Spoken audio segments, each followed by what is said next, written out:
চোখের বালি। তোমার গব্বে এখন মহেন্দ্র মুখুজ্জের সন্তান। এই নোংরা মেয়ে মানুষের সাথে যে ঢলাঢলি করছো, নিজের সন্তানের কথা ভেবেছো একবারও? এই মেয়ে মানুষ না তককে তককে আছে, তোমার গব্ব নষ্ট করে তবে ছাড়বে, এই আমি বলে দিলুম।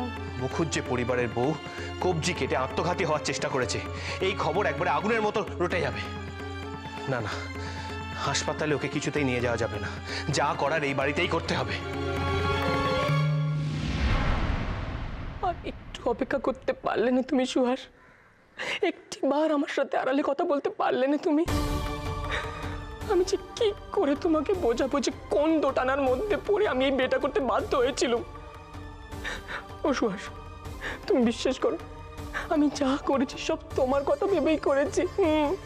ছাই ভেবেছেন? আমার কথা ভাবলে আপনি বিয়ে করতেন না। তুমি বিশ্বাস করো সুহাস, আমি এই বিয়ে করতে একদম রাজি ছিলাম না, একদম না। ওই মা আর মামা বাবু আমাকে জোর করে। সমু, সুহাসের শরীর এখন দুর্বল, এসব কথা বেশি বললে মানসিক চাপ বাড়তে পারে, এসব কথা পরে হবে। বিহারী বাবু, আপনি আমাকে ডেকেছেন? হ্যাঁ, আসলে এসব কাজ করার জন্য আমার একটা নার্সের দরকার ছিল। এবারে এসব কাজ করার জন্য আপনি একমাত্র ঠিকঠাক মানুষ, এটা আমার বিশ্বাস। আমি এ কাজ পারবো? পারবেন, নিশ্চয়ই পারবেন। কিন্তু আমি তো এ কাজ আগে কখনো করিনি, কি করে করতে হয় তাও তো জানি না বিহারী বাবু। আপনি চিন্তা করছেন কেন? আমি তো আছি, আমি আপনাকে যেমন বলবো ঠিক তেমনটাই করবেন।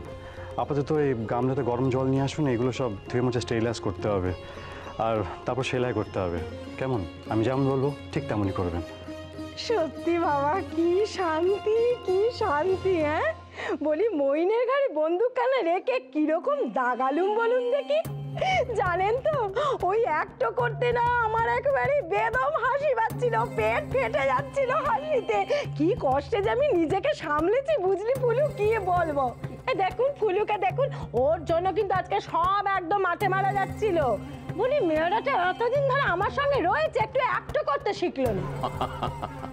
যা বলেছো গিন্নি, তোমাকে দেখে না আমার ভারী গব্ব হচ্ছিল। তুমি যাই বলো দিদি, হ্যাঁ আমার কিন্তু আজ বেজায় মনে লেগেছে দিদি। অতগুলো লোকের সামনে ঠাস ঠাস করে আমার চোর কষিয়ে দিল, ইচ্ছে করছিল পানা পুকুরে গিয়ে ডুবে পড়ি। ফুলু ফুলু ফুলু সোনা ভাই আমার, কাঁদে নে বাচ্চা, বস বস, কাঁদিস নে সোনা ভাই আমার, তোর জন্য তো আমি বিপদ থেকে উদ্ধার পেলুম। এরম করে কাঁদলে কিন্তু এবার আমি কেঁদে ফেলবো ফুলু। বলছি কি ফুলু, দেবত্ব সম্পত্তি খানা আমার দুমুটোই, শুধু তুই আসতে দে, একটু অপেক্ষা কর নে। তারপর আমি কি বলেছি ফুলু, আমি কি বলেছি, একেবারে মাথার চুল থেকে পায়ের নখ অব্দি সোনা দিয়ে মুড়িয়ে দেব। মান গেলে মান ফেরত পাওয়া যায় না। চি চি চি চি চি চি, হাঁটুর বসে সব ছেলেপুলে তাদের সামনে আমাকে টাস টাস করে চড় কষালি। আহা, ফুলু জলে নেবে চুল ভেজাবে না, তা কখনো হয় নাকি? হ্যাঁ, তারপর দেখো সমু তোমার সঙ্গে বাড়ি ফিরল। হ্যাঁ, তোমার দিদি যদি না শাসন করতো তখন, তাহলে তো আমাদের সমস্ত কিছু ধরা পড়ে যেত। বাবা, আমার তো ভেবেই কিরকম হাত পা দিয়ে যাচ্ছে। তোমার দিদি তখন হাল না ধরলে তো সর্বনাশ হয়ে যেত। ও বিহারীদা, আমার সুহাস ভালো হয়ে যাবে তো? হ্যাঁ সমু, তুমি তো চিন্তা করছো কেন? আমি তো চেষ্টা করছি। এত ভেঙে পড়লে চলবে? আচ্ছা সমু, তোমাকে একটু বাইরে যেতে হবে। না না, কি বলছো তুমি বিহারী দাদা? আমি সুহাসকে এই অবস্থা ছেড়ে কোথাও যাবো না, আমি এখানেই থাকবো, আমি কোথাও যাবো না। সমু, আমার কথা শোনো, দেখো তুমি কাটা ছেড়ে দেখে অভ্যস্ত নও, আর সুহাসিনীকে দেখলে তুমি কষ্ট পেয়ে যদি মাথা ঘুরে যায় তাহলে আবার বিপত্তি হবে। তুমি বরং যাও, আমরা দুজন তো আছি, আমরা ডেকে নেব। সমু, বিহারী বাবু যা বলছেন ঠিকই বলছেন, তুমি বাইরে গিয়ে একটু অপেক্ষা করো, আমাদের বেশিক্ষণ লাগবে না, হয়ে গেলেই তোমাকে ডাক দেবো আমি, তুমি যাও। আচ্ছা।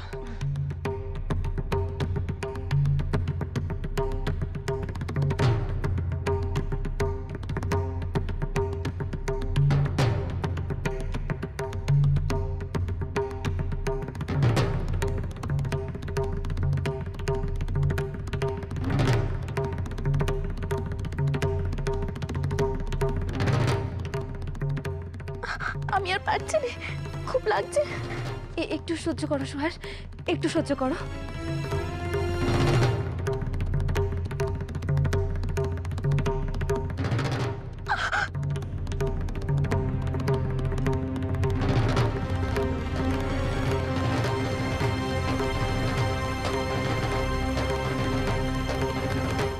বলি আরে এই হতভাগা, তখন থেকে কি হয়েছে বল দেখি। হ্যাঁ চুপ করতে বলছি, চুপ করছিস না, ঘ্যানর ঘ্যানর করে চলেছিস।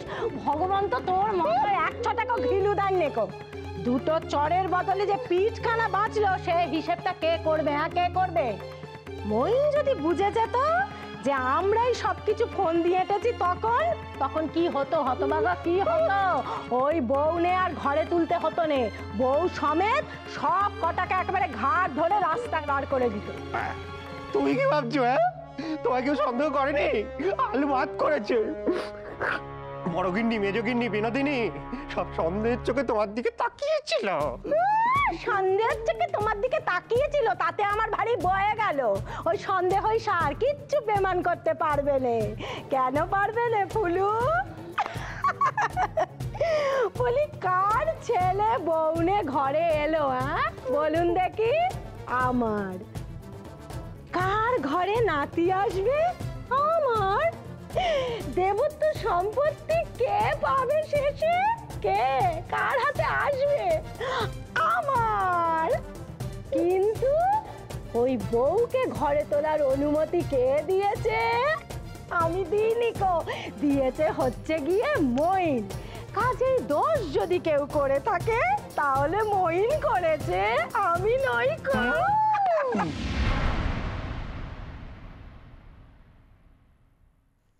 ম্যাগো, কি কুক্ষণে যে আমার বাপ মায়ের বাড়িতে আমার বিয়ে দিয়েছিল কে জানে। এদিকে বংশের দেমাকে কারণ মাটিতে পা পড়ে নে, আবার তলে তলে যত ধ্যাসটামি। ইচ্ছে করে ওই মেয়ে মানুষটার মুখে গিয়ে একেবারে বেচুটি ঘষে দি। বলি নিজের মনে মনে কি এত বিড়বিড় করছো নতুন বউ? কাপড় চোপড় ছাড়বে রেখো। এই তুই কে রে উচকপালি ঘোড়ামুখী? বলি আমার খবর নেওয়ার জন্য তোর কান বুঝে সুর সুর করছে। আমার কাপড় আমার যখন ইচ্ছে আমি তখন ছাড়বো। তুই আমায় জিজ্ঞেস করার কে রে? ও মা গো, এ কি ব্যাপার তোমার? এ বাড়িতে অনেক বছর ধরে আছি, এখানে সবাই আমাকে খুব ভালোবাসে, কেউ আমাকে তুই তো কারি করে কথা বলে নেকো, বুঝেছো? বুঝেছি বুঝেছি, তুই হলি এবারই জি, তাই তো? সে তোর কাপড় পরার ঢং দেখেই বুঝেছি। তা তোকে এখানে কে দুধগিরি করতে পাঠিয়েছে? আমার ওই গাজনের সঙ্গে শাউরি মা বুঝি? শোনো, তুমি আমাকে একদম সব ঝিটি বলবে না কো। হ্যাঁ, এবারের বড় মা মেজো মা আমাকে নিজের মেয়ের মতো দেখে, বুঝেছো? আর দাদাবাবুর মতো মানুষ আমার সাথে এমন ধারা ব্যবহার করে নেকো। যা যা, কুজোরা বা চিত এসোয়া শখ। জিকে জি বলবো না তো কি রাজকন্যা বলবো নাকি? লা এ বাড়িতে তো দেখছি সবই উল্টো নিয়মে চলছে। বাড়ির বউয়ের চেয়ে পোষা মেয়ে মানুষের হাক ডাক বেশি। বাড়ির জি আবার বলছে সে নাকি এ বাড়ির মেয়ে। বড্ড বেশি আগাছা হয়ে গেছে বাড়িতে। আর হবে নাই বা কেন? যেদিকে তাকাচ্ছি শুধু বেদবা বেদবা আর বেদবা। এদের সংসার ধর্মের বালাই তো নেই, শুধু একে তাকে পেরেম বেলোচ্ছে। না, এই বাড়িটাকে দেখছি বেশ ভালো করে ঝাড়পোছ করতে হবে। ও মা গো, কি কথা ছিঁড়ি গো তোমার নতুন বউ? বলি জন্মের সময় তোমার মা তোমার মুখে একটুকু মধুও ঠাকায়নি নতুন বউ? বলি সময় থাকতে নিজের মুখে লাগাম দাও, বুঝেছো? নইলে তোমার কপালে অশেষ দুঃখ আছে, আমি বলে দিলুম। তোমার শাউরি মাকে তো চেনো নে, তিনি তোমায় একেবারে হামাল দিস্তায় ছেঁচে তোমার আচার করবে। যা যা এখান থেকে। এসব ভয় তুই ওই ভিড় মিখে দাঁত ছিটকে পড়ে থাকা বউকে দেখাগে। আমায় এসব ভয় দেখাতে আসবি না বলে দিলুম। ওই মেয়ে মানুষকে আমার চিনতে বাকি নেই। কোথায় সে? মিচে কথার ফুল জুড়ি আমার হস্তিকায় শাউরি মা কোথায়? ওই তো সিঁড়ি দিয়ে উঠে একেবারে শেষের ঘরখানা, বাদিকে শেষের ঘরখানা, ওটাই তোমার শাউরির ঘর, ওখানেই উনি আছেন। বটে, আমাকে এখানে দাঁড় করিয়ে রেখে উনি ঘরে গিয়ে আরাম করছে। দেখাচ্ছি মজা।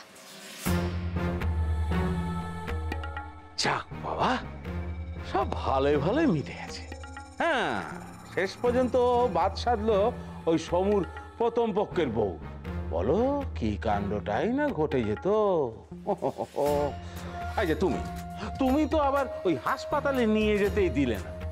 এখন যদি এদিক সেদিক কিছু হয়ে যায় তাহলে সব দোষ কিন্তু আমাদের ঘাড়ে এসে পড়বে। না না যাও, মহিন তো ঠিক কথাই বলেছে। আরে বাবা, আমাদের বৌমা যদি হাসপাতালে যেত তাহলে তো এই খবরটা দাবানলের মতো ছড়িয়ে পড়তো। তাছাড়া বারণটা করেছে কে? মহিন। এখন এদিক সেদিক কিছু হলে দোষটা পড়বে মহিনের ঘাড়ে। জয়বাবু, মহিনের কপালটা সত্যি বেশ খারাপ। হ্যাঁ, সব দোষের ভাগিদারি ওই মহিন। কে জানে আবার ওদিকে কি হচ্ছে, রক্তপাত বন্ধ হলো কিনা কে জানে। বলি কি, ওই বাঁজা বউয়ের জন্য না দরদে আপনাকে আর প্রাণ দিতে হবে না, বুঝেছেন তো? আপনাকে অত আধিক্যতা করতে হবে না। বলি ফুলু, ওই বেহারি আর মঈন যখন চিকিৎসার দায়িত্ব নিয়েছে তখন কি আর আমরা শুধু শুধু ভাবনা চিন্তা করবো বল দেখি? কোনো চিন্তা নেই গো আমাদের। শুধু ওই শয়তানিকে একবারটি আপনি ভালো হয়ে উঠতে দিন, তারপর দেখুন ওই বউকে কি করে দুর্মুষ পিষে দাবড়ে রাখতে হয় সে আমি খুব ভালো জানি। সে আমার বাঁ হাতের কাজ। কি বউকে দুর্মুষে পিষবে? বলি আমাকে কি তোমার মায়ের বেটি পেয়েছো না? হ্যাঁ, জমনেকে দুর্মুষে পিষবে এমন ক্ষমতা কার আমি দেখি তো। ফুলু, ফুলু, কে কোন বাড়ির মেয়েকে নিয়ে এলে? কিসব কথা বলছে? যাকে যাক, এসব কথা নয় পরে হবে। এই হতচ্ছাড়া সংসারের কোনো নিয়ম কানুনই তো আমি বুঝতে পারছি না বাবু। আরে এই যে শাউরি মা, আমি তো এতক্ষণ তোমাকেই খুঁজছিল। বলি তোমার সাথে আমার একখানা বোঝা পড়া আছে। ও মা গো, বলি কেমন ধারা মেয়ে মানুষ গো।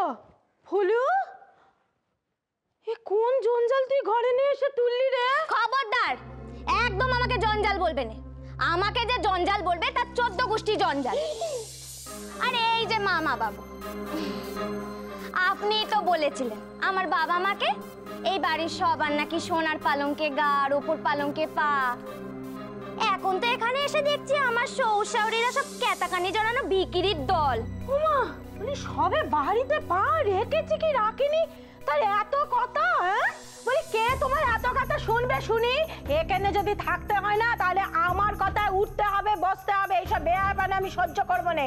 না যদি শুনেছ বলে দিলুম কপালে দুঃখ আছে। আমলো যা, তুমি কোন মহারানী এলে গো যে সব সময় তোমার কথা শুনে চলতে হবে? বলে জমনেকে তোমার দাসীবাদী নাকিলা? হ্যাঁ শোনো, তোমার ছেলে কিন্তু ধর্ম সাক্ষী করে আমায় বিয়ে করে এনেছে। একদম আমার উপর চড়ি ঘোরানোর চেষ্টা করবে না বলে দিচ্ছি। ফুলু, ও ফুলু, এ তো দেখছি শেয়ালে শেয়ালে কোলাকুলি হচ্ছে। আমার তো খুব ভয় লাগে, যাও হাঁটাহাঁটি না লেগে যায়। বলছি কি ফুলু, আমার না মাথার মধ্যেটা কিরম একটা করছে, গরম আগুন হয়ে যাচ্ছে। বলে এই আগাছাকে বাড়ি থেকে বের কর, কিছু কর। দেখি, আমিও দেখি আমাকে এই বাড়ি থেকে কে বের করে। কার বাপের বেটার বেটির এত সাহস, আমিও শুধু দেখি। ছি ছি ছি, কি অসভ্য বেহায়া জঙ্গলি মেয়ে গো তুমি। বলি শ্বশুর শাশুড়িকে সম্মান করবার শিক্ষা দীক্ষা নেই কো? কি হলো কি তোমার? বলি তুমি আমার চোখের সামনে থেকে সরে যাও দেখি, সরে যাও, দূর হও। অত সহজে তো আমাকে সরানো যাবে না শাশুড়ি মা। আগে আমার প্রশ্নের জবাব চাই। আপনি বলুন তো, কিছু জানেন না বলে এরকম ভেদা মাছের মতো খাবি খাচ্ছিলেন কেন?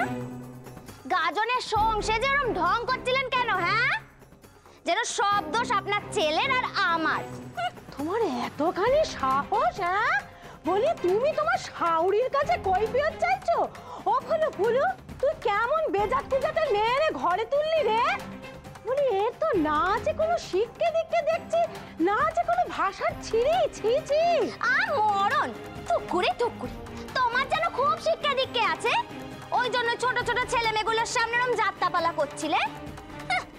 শোনো শাশুড়ি মা, আমি যেমন নোড়া দিয়ে আদা ছেঁচতে পারি তেমনি নোড়া দিয়ে দাঁতও ভাঙতে পারি। একদম আমার সাথে লাগতে আসবে না, এই আমি বলে দিলুম। ও বাবা, এ মেয়ের মুখ তো দেখছি একেবারে সোনা দিয়ে বাঁধানো। নেহাত আমার সমুর ছেলেপুলের ব্যাপার, নইলে চেহারার যা ছিঁড়ি, শেওড়া গাছের পেতনি না লজ্জায় মুখ নোকবে। আমার মুখ তো নয় সোনা দিয়ে বাঁধানো, তোমার মুখ দিয়ে তো একেবারে মনি মুক্ত ঝরছে। মা গো, নিজের মুখটা কখনো আয়নায় দেখেছো? হ্যাঁ, যেমনি হাতির মতো চেহারা তেমনি হাতির মতো বুদ্ধি।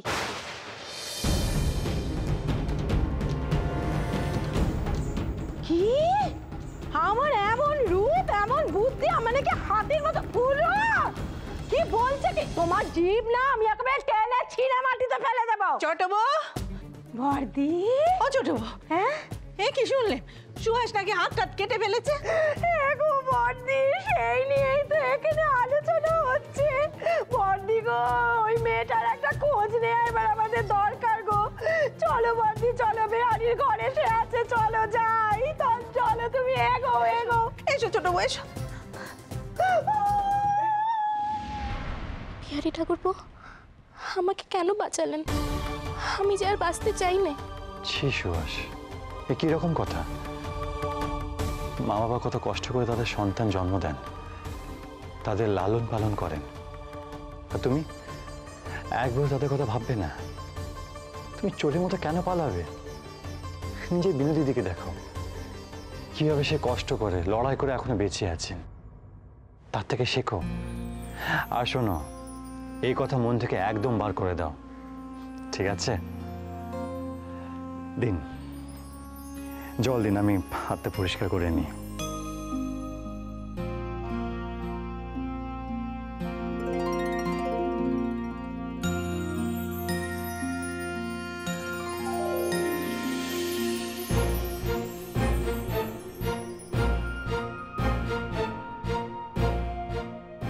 ব্যাস, হয়ে গেছে।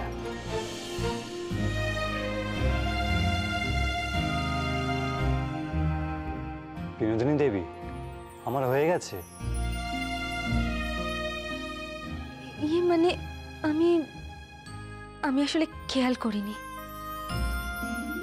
কই দেখি কি হলো। ওমা, দেখেছো মেয়েটার কতখানি কেটে গেছে, না জানি কত কষ্ট হয়েছে মেয়েটার। আচ্ছা, তোরা আমাকে কেউ কিছু জানাবি নি? সব কিছু হয়ে যাবার পর তারপরে আমাকে জানাবি কেন রে? আমি কি এই বাড়ির কেউ নই? না, একটু বেশি চিন্তা করি, তাই বলে জানাবি নি কেউ? একবার এখানে আসতে গেলাম, তখন মহিন আটকালো, তারপরে বৌমা আটকালো, আর মেজ বউ আটকালো। ইস, দেখো দেখি মেয়েটার মুখখানা কত শুকিয়ে গেছে, না জানি কত কষ্ট হচ্ছে মেয়েটার। বর্দি গো বর্দি, বলি অমন করে কেঁদো নে বর্দি, অত দুঃখ পেও নে। বলো দেখি, তুমি আমি এসে কি বা করতে পারতাম? ওই তো বিনু বেহারি কত করছে, তুমি তো আসলে এ সমস্ত কাটাছেড়া সইতে পারো না, খুব ভয় পেয়ে যাও, তাই ওরা তোমাকে খবর দেয়নি কো। ছোট কাকিমা, মনে থাকতে একটা কথা বলে দিই। বল। সুহাসকে এখন যত্নে রাখতে হবে, অনেকখানি রক্ত বেরিয়ে গেছে, তার শরীরে এখন প্রচুর রক্তের প্রয়োজন, তাই দুধ, মাছ, ফল, ছানা এসব বেশি করে খাওয়াতে হবে, সঙ্গে টানা বিশ্রাম, আর খেয়াল রাখতে হবে যেন ওই হাতে বেশি বেশি চাপ না পড়ে, বেশি কাজ না করে।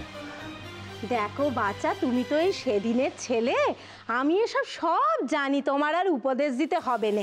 দেখি বর্দি, সরো দেখি একটু, চলো বৌমা চলো। ছোট বউ, ওই সৌমুকে একটু খেয়াল রাখতে বলো, আর রাত বিরেতে যদি কোনো বেপদ হয় তাহলে কিন্তু সবাইকে যেন ডাকে। এ নিয়ে তুমি কোনো চিন্তা করো না তো বর্দি, সুহাসের দায়িত্ব তো এখন আমার। নিজের পেটের মেয়ে হলে বুঝি আমি করতুম নে? ওঠ বাচ্চা ওঠ, বাবা যা হুলুস্থুলু বাদালি, তুই যা কাণ্ড করলি, ওঠ চল দেখি এখন আমার সঙ্গে। ছোট কাকিমা, ওই হাত দেখে। আহা, দেখেই করছি, অত চিন্তা করো না। নামো দেখি, চলো আমার সঙ্গে বাচ্চা, চলো চলো। আস্তে আস্তে।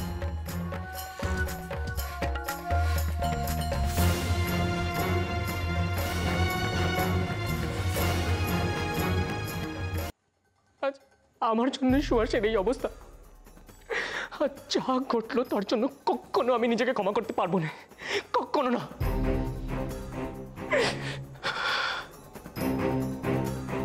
ও বাপু, এইখানে বসে ওই 8 কুড়ির বেটির জন্য চোখের জল ফেলা হচ্ছে। মরণ, থুকুরি থুকুরি। এইরকম বউ নেওটা মেদা মারা মিনসে তো আমি বাপের জন্মে দেখি নে বাপু। কি বলছো তুমি এসব? খবরদার, আমার সুহাসের নামে কখনো যেন আমি তোমার মুখে ওইসব নোংরা কথা না শুনি। বেশ করেছি বলেছি, আবার বলবো 8-20 8-20 8-20 কি করবে তুমি? তোমার দৌড় আমার বোঝা হয়ে গেছে বাপ। দুটো বউ যখন সামলাতেই পারো না তখন বিয়ে করেছিলে কেন? কি স্বপ্নেশ, মামা বাবু কোন বুদ্ধিতে এই দজ্জাল মেয়ে মানুষকে পছন্দ করলো? বেশ হয়েছে, বেশ হয়েছে। সুহাস অমন লক্ষ্মীমন্ত, তাতে মায়ের মন উঠলো নেই। এখন ঘর করুক এই দজ্জাল বউ নিয়ে।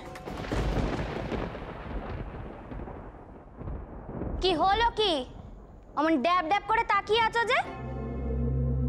খবরদার বলছি, ফের যদি দেখেছি ওই 8-20 বেটির জন্য আদিক্ষেতা করতে, তাহলে ঝ্যাটা মেরে সব বিষ আমি ঝেড়ে দেব। কি বলছো বলো তো তুমি এসব? সুহাস আমার বিয়ে করা বউ, আজ আমার জন্যই ওর এত বড় কষ্ট, আর আমি চুপ করে বসে থাকবো? আহা গো, বউয়ের দুঃখে ছেলেটা একেবারে মুচ্ছ গেল। বলি এতই যদি মরার শখ তো আমাকে বললে পারতো, মুখে ঠুসে দিতুম শেকো বিষ। খবরদার বলছি, ফের যদি ওই মেয়ে মানুষের নাম তোমার মুখে শুনেছি না, তাহলে তোমার কপালে অনেক দুঃখ আছে।